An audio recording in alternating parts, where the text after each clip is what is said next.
나스닥 우리나라엔 코스닥이 있다면 뉴스쇼에는 뉴스닥이 있습니다. 뉴스쇼 증권시장 뉴스닥 국민의힘 전 비전전략실장 김근식 교수, 민주연구원 부원장 현근택 변호사 어서 오십시오. 안녕하세요. 네, 안녕하세요. 아니 원래는 말이죠. 주말에 뉴스가 별로 없어가지고 월요일 뉴스닥 키워드를 뭐로 해야 되나 뭐 고민하고 이러던 때도 있었거든요. 근데 요즘은 정치부 기자들이 주말에도 쉬지를 못한대요. 어찌나 뉴스가 많은지. 야, 두 분도 어떻게 좀 주말 좀 바쁘게 보내셨습니까?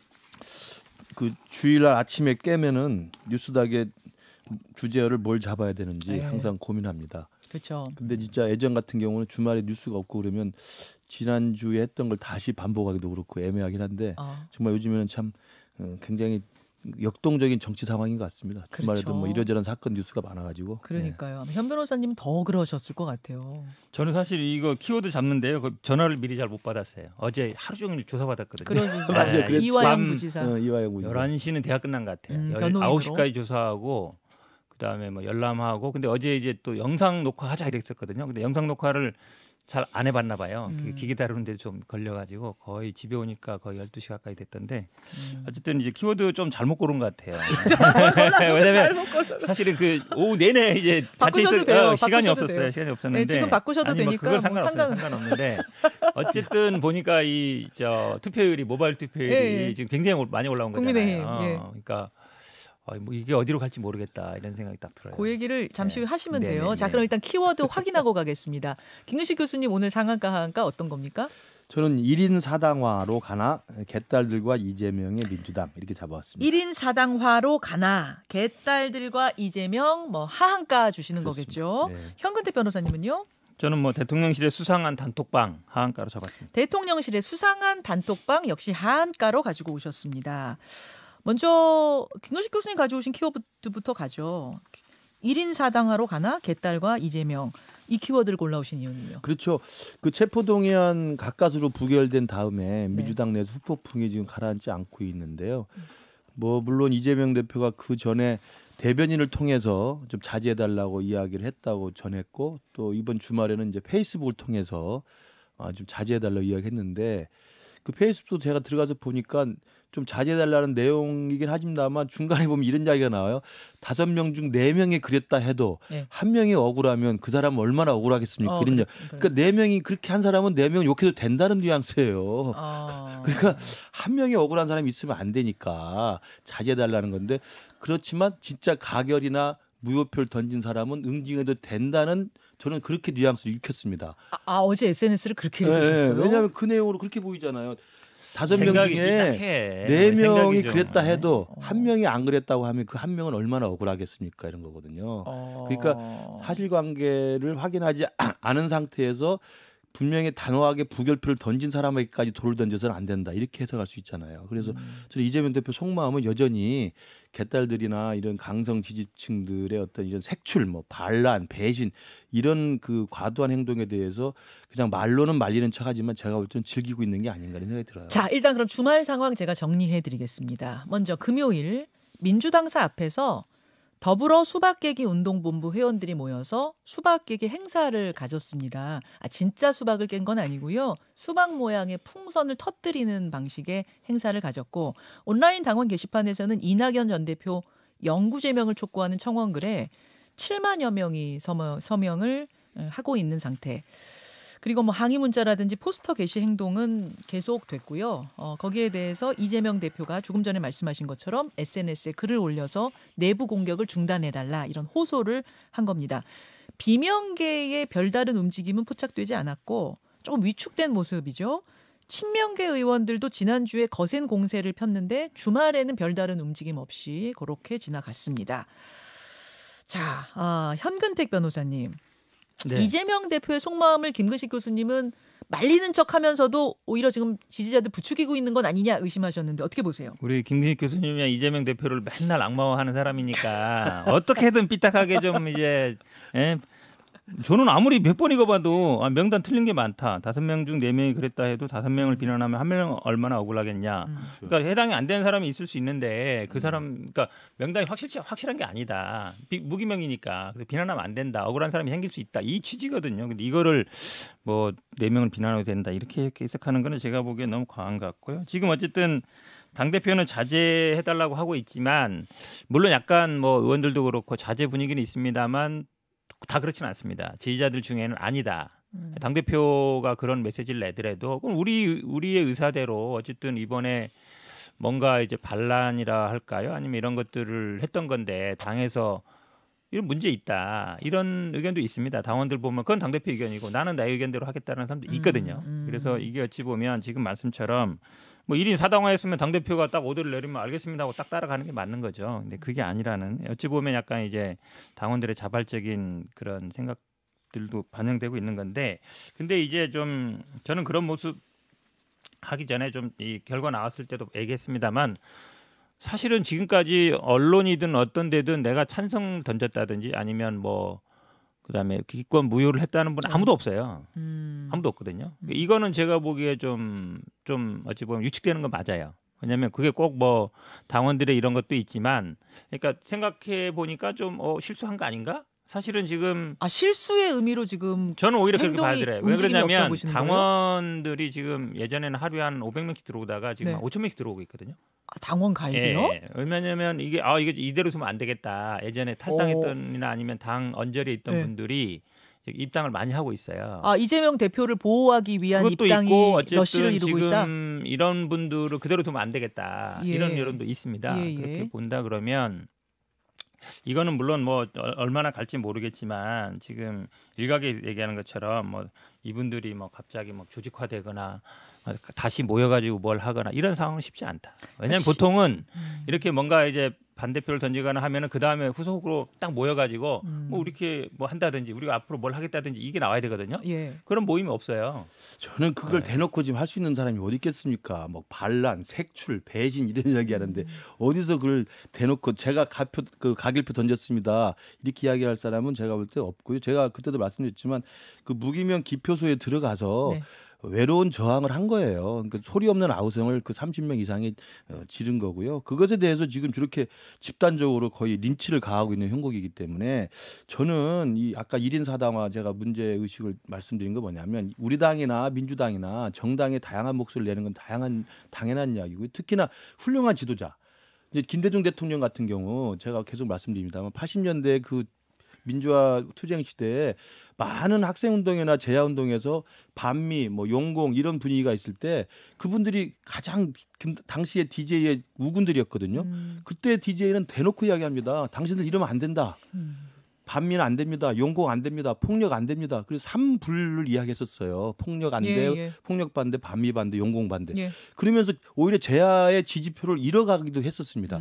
그 정도가 돼야 저는 지도자라고 생각을 해요. 그러면 이재명 대표가 이건 아닙니다라고 이야기를 해서 개딸들이나 이 강성 지지층들의 이런 과도한 이 린치 행위를 막아야 되는데 그렇지 않고 있잖아요. 자, 그러면 앞으로 이제 어떻게 전개될까? 이 부분인데 현 변호사님은 비명계가 위축됐고 지금 실수라고 이분들이 생각을 해서 위축된 거기 때문에 아마 별다른 움직임, 뭐 적극적인 행동은 없을 거라고 보고 계시고 김근식 교수님은 어떻게 예상하세요? 저는 이게 30표 이상의 이른바 이제 이탈표가 나왔다는 것은 그 물밑에서는 조용조용히 불을 끓고 있다는 거거든요.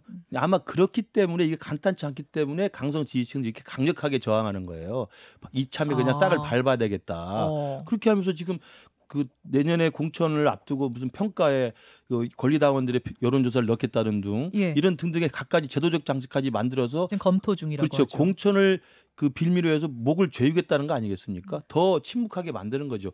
저는 이런 상황이 더 악화되면 결국은 터져나오게 돼 있습니다. 체포동의안이 뭐 이번으로 끝날 게 아니잖아요. 체포동의안 또 오면 그때는 가결표를 던질 의원들이 더 많아질 거라고 당연하죠. 보시는 거예요. 당이 그냥 이게 이럴 때 당이 이제 스스로 성찰하면서 민주당 내에서 새로운 움직임과 새로운 어떤 모색을 해보는 게 정상적일 텐데 더 이재명 대표를 사수하기 위해서 더 강성 지지층이 똘똘 뭉치면 극단화되는 거잖아요. 이 대표 사퇴를 요구하는 목소리까지는 지금 없어요. 그러니까 뭐 지금 뭐 영장 실질심사 받으러 가십시오라든지 이런 얘기까지는 나와도 사퇴 요구를 직접적으로 대놓고 하는 목소리는 없었는데 그런 목소리도 나올 거라고 보세요?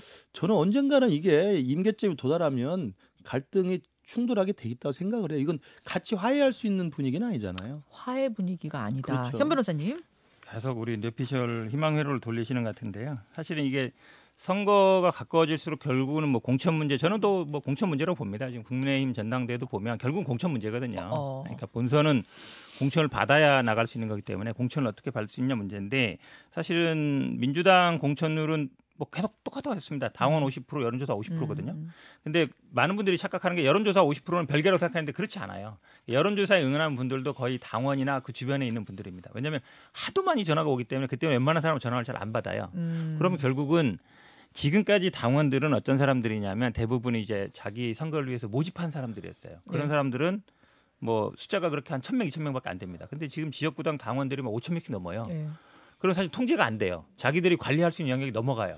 그럼 당원들이라든지 아니면 당 지지자들한테 지지를 못 받으면 본인 자체가 공천을 내서 경쟁자들한테 이길 수가 없습니다. 그러면 말씀처럼 본인이 지금 생존의 문제가 걸리면 거기에는 간다고 봅니다. 그러면 당연히 만약에 다시 또 이런 투표 결과가 나오면요. 지금보다 더 아마 큰 일이 벌어질 겁니다. 그러니까 충돌할 수밖에 없을 거예요. 그 충돌을 이제 일어나길 바라는 것 같은데 오히려 저는 이번에 이 투표를 던진 분들이 더 제가 보기에는 좀 돌아설 가능성이 있다라고 봐요. 왜냐하면 그 전에 이제 조직적으로 좀 했던 것 같긴 한데 일단 조직적으로 했다 그러면 그 조직을 드러내야 본인들의 뜻을 계속 관철시킬 수 있거든요. 근데 지금은 못 드러내고 있잖아요. 그리고 누구도 얘기를 자신 있게 못 하고 있어요. 심지어 뭐 방송 나와서 뭐 이거를 당론으로 정하지 않았다는 분들조차도 그냥 아무 얘기도 안 하고 있거든요. 그 얘기가 물론 뭐 폭력에 불하다 이런 것도 있겠지만 당원들이나 지지자들이 그 뜻이 그게 아니라는 걸 확인한 거라고 봐요. 더 위축될 것이고 다음 체포동의안이 혹시 또 오더라도 뭐 가결 이거는 택도 없는 소리다. 저는 그렇게 보고 있습니다. 결국은 말씀하신 것처럼 공천 싸움인데 이 공천을 누가 유리하게 또 받을 수 있느냐의 싸움으로 이제 사실은 그 생존이 걸린 문제니까 충돌이 불가피하고요. 그다음에 이제 가결표 성향을 가지신 그 이른바 비명계는 공천 플러스 당선이죠. 내년 총선에서 그러면 당선을 돼야 되는데 당선이 되기 위해서는 과연 이 사태를 어떻게 해결할 것인가에 대해서 전혀 다른 해법들을 갖고 있기 때문에 저는 이게 같이 가기는 굉장히 힘든 상황이 아닌가 싶어요. 제가 맨날 국민의힘 할 때마다 얘기해요. 수도권에 있는 우리 김기식 교수 같은 분들은 당연히 김기현에게 대통령실 몰아가는 거 반대할 거다. 근데 다 가요. 왠지 알아요? 살아남아야 되거든요. 이제 내 자리가 일단 있어야 그 다음에 뭐 본선이 나가든 말든 하지. 내 자리가 없는데 무슨 본선이 무슨 의미가 있어야. 정당 공천을 받아야 않습니다. 당선이 되는 건 맞는데 공천이 돼도 당선이 안 되는 경우는 그분들은 새로운 살 길을 찾아야 됩니다. 아니 옥중공천 이야기가 주말에 나와가지고 좀 떠들썩했잖아요. 이재명 대표가 옥중공천을 한다고 했느니 안 했느니. 김규식 교수님이 근데 한 두 달 전부터 그 얘기 계속하셨던 분 아니에요? 제가 옥중공천이라는 단어를 처음 썼습니다. 알아봐 주십시오. 저는 근데 이재명 대표의 스타일상 뭐 지난번 기자간담회에서도 이야기했지만 뭐 당연히 강력하게 당대표직을 내려놓을 의사가 전혀 없다는 것을 뭐 확인을 해줬고요.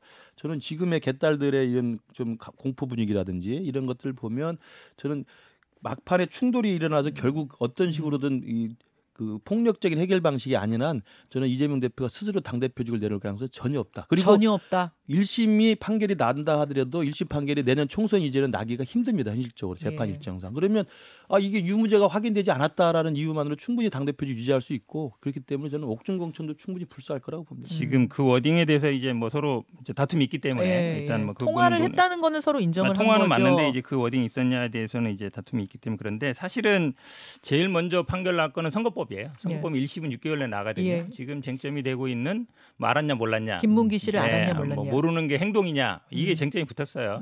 그다음에 공포냐 부분이 있어서 저는 이게 뭐 한 여름 정도에 날 것 같은데 저는 뭐 100% 무죄를 확신하고 있습니다. 왜냐하면 이게 안다 모른다가 행동으로 인식하는 판단하는 사람은 제가 보기에 검사밖에 없을 거예요. 대한민국에. 알겠습니다. 뭐 이야기가 진짜 뜨거워요. 더 질문거리가 많긴 합니다만 현 변호사님 키워드로 넘어갈 시간이 됐네요. 현 변호사님이 골라오신 키워드 대통령실의 수상한 단톡방 하한가라고 하셨는데 이거는 무슨 일이야 하시는 분도 꽤 계실 것 같아서 무슨 일이 벌어진 거예요? 이제 경향신문이 보도한 건데요. 그러니까 단톡방에 한 2개 정도 있었던 것 같습니다. 거기에 대통령실 선임 행정관 이런 분들이 들어와 있었고 거기에 그분들이 또 초대한 분들이 몇 명 들어와 있는데 그러니까 수십 명 있는 단톡방 안에 대통령실 행정관, 선임 행정관 이런 분들. 공무원들이 그러니까 그렇죠. 한 3명 들어가 있었고. 그렇죠. 시민수석실에 이제 예. 시민사회 수석실에 있는 분들이 들어와 있었는데 거기에서 이제 김기현 후보를 지지하고 안철수 후보를 비난하는 그런 좌보나 이런 게 많이 올라왔고 지금 나오는 것처럼 저희 유튜브로 보여드리고 그렇죠. 있는데요. 단톡방이 있었는데 예. 사실은 또 오늘 아침 보도를 보니까 저거를 이제 그전에는 어떻게 해명들 했었냐면 이거는 우리가 그냥 단톡방 들어갔는데 우리가 나오지 못해서 어쩔 수 없이 그냥 있었던 거다. 그 대통령실 분들 그렇죠. 얘기가. 보통은 이제 우리도 그런 경험을 합니다. 단톡방 초대받았는데 나가기 하기 좀 뭐해서 나가기 애매하고 그럼 저는 이제 뭐 많죠, 익명으로 해서 이제 나가는 경우 같기도 하고 지금 그러니까 카카오톡에서도 그 나갈 수 있게 하는 어떤 기능 몰래 나가기 기능, 그런 기능을 하나 봐요. 그건 정치인들이 다 아는 바예요. 다 있는데 근데 오늘 아침 보도는 뭐가 있었냐면 그 대통령실 관계자가 당원한테 전화해서 이런 거 올려달라. 저 올린 녹취가 있다는 거예요. 예. 잠시만요. 예. 지금까지 뭐였냐면 그분들이 저 방에 있긴 했지만 그분들이 올린 그렇죠. 것도 아니고 나가기 못해서 그냥 가만히 있었다는 있었던 거였는데 거다. 예. 아침에 후속 보도가 나왔어요. 있었어요. 후속 보도가 있는 게 사실은 올려달라고 했다고? 올려달라는 게 녹취가 있다. 대통령실 사람이 올려달라고 그렇죠. 했고. 예. 이러면 상황이 완전히 다른 거죠.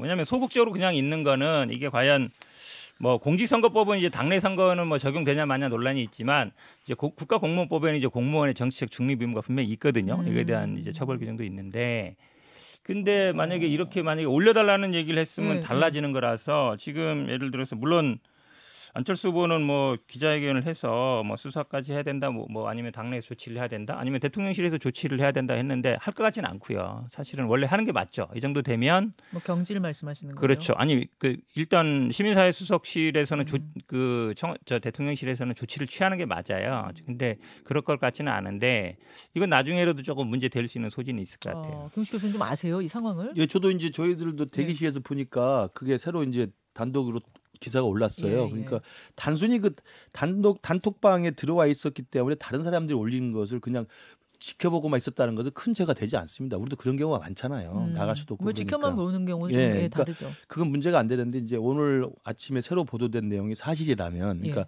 시민사회 수석실의 행정관 그 A 씨라는 분이 직접 전화를 했다는 녹취록이 있다고 한다면 이건 좀 차원이 다른 문제가 되죠. 그래서 이 부분은 좀 사실관계를 명확히 확인해서 잘잘못을 시비를 좀 가려야 될 것 같고요. 그럼 어쨌든 지금 투표는 이미 그 ALS가 오늘 시작되는 거니까 사실은 뭐 대부분의 당원들은 토요일, 일요일 날 투표가 다 끝난 상태입니다. 모바일은. 네, 모바일 투표는 끝났고. 근데 ARS가 이틀이나 남았는데요. 이틀 남았는데 투표율이 높지는 않습니다. ARS는? 10%는 넘지 않거든요. 그러니까 그래서 아마 큰 방향의 전당대회 그 결과는 뭐 대충 정해져 있는 것 같은데 그 정확히 예측할 수는 없습니다만 이 사건이 전당대회 결과에 영향을 미칠 가능성은 높지 않다. 결과에 영향 미치는 그 문제보다도 그렇죠. 이 자체의 이제 정당성 문제가 있기 때문에 되는 그건 사후적으로라도 재발 방지라든지 책임자를 분명히 좀 가려야 될 것 같습니다. 자, 한 3분 남았는데요. 두 분의 전당대회 예측을 좀 들어야겠습니다.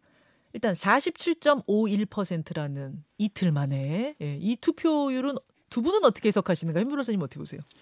뭐 각 진영마다 이제 평가는 다르던데 저는 그래도 약간 조직표보다는 그 일반적인 대중들의 여론이라든지 여기에 좀 따라갈 가능성이 많다라고 봐요. 그러면 결선까지 갈 가능성이 높아졌다고 봅니다. 왜냐하면 당원이 이준석 대표 때보다 지금 3.3배 늘었거든요. 한 84만 명이래요. 그렇죠. 그 전에 25만 명이었습니다. 근데 그때 당시 투표율이 ALS까지 해서 45%인데 지금은 이미 그걸 넘었잖아요. 그러면 한 60대 중반까지 간다는 얘기인데 이렇게 일단 모수가 많아지고 3배, 3.3배가 넘어졌고 투표율도 높아지면 사실은 조직 동원이라기보다는 일반 국민의 여론에 따라갈 가능성이 높다. 근데 그렇게 보면 당원에서는 김기현 후보가 그래도 많이 앞섰지만 여론에서는 뭐 천하람 후보 앞설 때도 있고 그렇지 않았거든요. 그러면 좀 그 당내 지지자들보다는 일반 국민들의 여론에 좀 따라갈 가능성이 높다고 보면 저는 김기현 후보가 50% 이상 득표는 좀 어려워지지 않았나. 결선으로 간다면 누가 저는 천하람 후보 가능성이 조금 높아졌다고 봐요. 왜냐하면 안철수 후보는 계속 하락세였고 천하람 후보가 그래도 지금 어쨌든 여론에서는 좀 나오는 경우가 있었잖아요. 근데 그렇지만 저는 사실은 우리 앞에 계신 교수님이 누구 찍었는지가 더 궁금해요.